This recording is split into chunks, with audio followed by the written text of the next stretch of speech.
Okay friends, இன்றைக்கி என்ன பார்க்கலான்னா சுவையான செட்டிநாடு மீன் குழம்பு எப்படி செய்கிறதுங்க. பார்த்தீங்களா, ஐயா அப்படி இருக்குதுண்ணே. இதே மாதிரி நம்ம செய்வோமா? நம்ம செஞ்சது தாங்க எடிட் பண்ணி முன்னாடி போட்டிருக்கேன். வாங்க நீ அடுத்து என்னென்ன பண்ணுவோம்னு பார்க்கலாம். முதல்ல பார்த்துட்டு அப்புறம் உள்ளே வரலாம். ஃபஸ்ட்டு இதுக்கு தேவை மீனை நல்லா க்ளீன் பண்ணி எடுத்துக்கணும். ஆக்சுவலாக இப்போ நாங்கள் பெரிய மீனை வாங்கினதுனால மண்டை ஒரு 2-3 பீஸ் மட்டும் போட்டு எடுத்துருக்கிறேன். ஓகேங்களா, அதுக்கு தேவையானது சின்ன வெங்காயம். பாருங்கள் எவ்வளோ எடுத்துருக்கோம்னு, ஒரு 30 இருக்கும். சின்ன சின்னதாக இருக்கிறதுனால உங்களுக்கு தருது. அப்புறம் சின்ன மீடியம் சைஸ் 2 தக்காளி, கொஞ்சோண்டு கருவேப்பிலை, இஞ்சி பூண்டு நான் ஏற்கனவே பேஸ்ட் பண்ணி வச்சுருக்கிறதுனால எடுக்கலை. ஆனால் நீங்கள் எடுத்துக்கணும். ஓகேங்களா, இதைத்தான் நான் சொல்கிறேன் கையை ஆட்டி ஆட்டி. ஆனால் அந்த ஆடியோ டெலீட் பண்ணிவிட்டேன். என்ன பண்ணுறது, எல்லாம் போயிடுது. அப்புறம் கொஞ்சம் மிளகாத்தூள் போட மறந்துடாதீங்க. மிளகாத்தூள் போட்டு வதக்கி நல்லா எடுத்துக்கணும். ஓகேங்களா, நல்லா அந்த என்னமோ சொல்லுவாங்களே பொன்னிறமாக வதக்கி எடுக்கவும். வதக்கி எடுத்ததுக்கப்புறமா அதை மிக்ஸி ஜாரில் போட்டு பேஸ்ட்டாக்கி எடுத்துக்கணும். இந்த அளவுக்கு அழகாக இருக்குது. தக்காளி சட்னி வச்சு சாப்பிட்றலாம். இருந்தாலும் இப்போ மீன் குழம்பு வைக்கணும்ல, வாங்க வைக்கலாம். புளி ஆல்ரெடி நான் நனைய போட்டிருக்கேன். நீங்கள் நனைய போட மறந்துடாதீங்க. நானே ஒரு அரைகுறை சமையல், இருந்தாலும் சொல்கிறேன் கேட்டுக்கோங்க. புளியை நனைய போட்டு எலுமிச்சம்பழம் அளவுக்கு புளியை நனைய போடுங்க. எல்லோரும் சொல்கிற மாதிரி நனைய போட்டு அதை ஃபுல்லாக கரைச்சி எடுத்துக்கிட்டு அப்புறமா 3 ஸ்பூன் நாங்கள் வீட்டிலே மசால் பொடி தயாரிச்சிருக்கோம். அந்த ஸ்பூனில் 3 ஸ்பூன் போட்டு கரைச்சி வச்சுட்டேன். ஒரு பெரிய கடாயை வச்சு நான் தேங்காய் எண்ணெயில் தான் ஃப்ரெண்ட்ஸ் இன்னைக்கு வைக்க போகிறேன். அதனால் தேங்காய் எண்ணெய் ஊற்றி கொஞ்சோண்டு பெருஞ்சீரகம் மட்டும் போடுங்க, போதும். வேறு எதுவுமே தேவையில்லை. பெருஞ்சீரகம் போட்டு அப்புறம் நம்ம அரைச்ச பேஸ்ட்டை அப்படியே உள்ளே அள்ளி போடுங்க. ஓகே, போட்டாச்சா?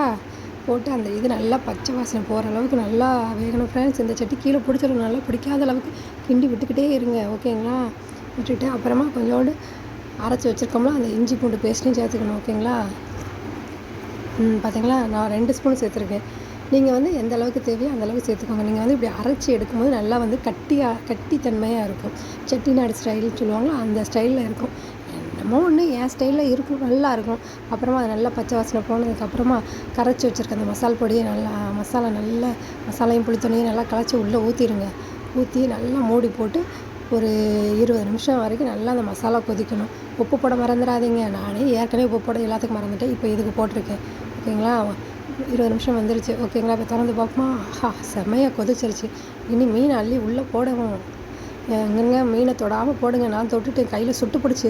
ஓகேங்களா, மீனை போடும்போது இப்படி டப்புன்னு போட்டுட்டு கையை எடுத்துருங்க, சுட்டுரும். ஓகேங்களா, போட்டோமா, அம்பட்டையும் போட்டு முடிச்சாச்சு. ஓகேவா, போட்டு முடிச்சதுக்கப்புறமா மறுபடியும் ஒரு 15 நிமிஷம் நல்லா லோ ஃப்ளேமில் வச்சுக்கோங்க. இப்போ வந்து மீன் வந்து உடஞ்சிடக்கூடாது. ஓகேங்களா, இந்த சமயத்தில் உங்கள் வீட்டில் மாங்காய், உருளைக்கிழங்கு ஏதாச்சும் இருந்தால் போட்டுக்கோங்க. மேக்ஸிமம் மாங்காய் தான் போடுவாங்க, நல்லா டேஸ்ட்டாக இருக்கும். ஓகேங்களா, இப்போ சுவையான மீன் குழம்பு. அப்பா பாருங்களேன் ஃப்ரெண்ட்ஸ், அப்படியே சாப்பிட்றலாம் போல இருக்குது. இருந்தாலும் நாக்கு சுட்டு போட்டுரும், கொஞ்சம் ஆறட்டும். ஓகேங்களா, இதை இன்றைக்கி சாப்பிட்றத விட நாளைக்கு சாப்பிட்டா ரொம்ப டேஸ்ட்டாக இருக்கும். இப்போ இதில் கொஞ்சோண்டு ஒரு வெள்ளை துண்டை போடணும். ஓகேங்களா, போடும்போது அந்த இனிப்பும் அந்த பாருங்கள், ஐயோ நான் வச்ச குழம்பா அப்படின்னு எனக்கே தோணுது. சீக்கிரமாக சோத்தை போட்டு ஒரு 2 மீன் குழம்பை ஊற்றி 2 திட்டம் போட்டு சாப்பிடலாம் போல் இருக்குது. இருந்தாலும் போட்டாச்சு, வெள்ளத்தை போட்டாச்சா, கொஞ்சோண்டு இனி அடுத்து மல்லிச்சாரல் மாதிரி 2 மல்லி இலையை தூவி விடுங்க. விட்டாச்சு. அப்பா பார்க்க என்ன அழகு. இந்த அழகு எங்கிட்டிருந்து வந்ததுன்னு தெரியலையே. சரி, நம்ம வச்சதா. பாராட்டிக்கிறேன். ஓகே ஃப்ரெண்ட்ஸ், வாங்க சாப்பிட்லாம். மீன் குழம்பு ரெடி. ஓகேவா, இதே மாதிரி உங்கள் வீட்டில் செஞ்சு பார்த்துட்டு எனக்கு கமெண்ட் பண்ணுங்கள். பாய்.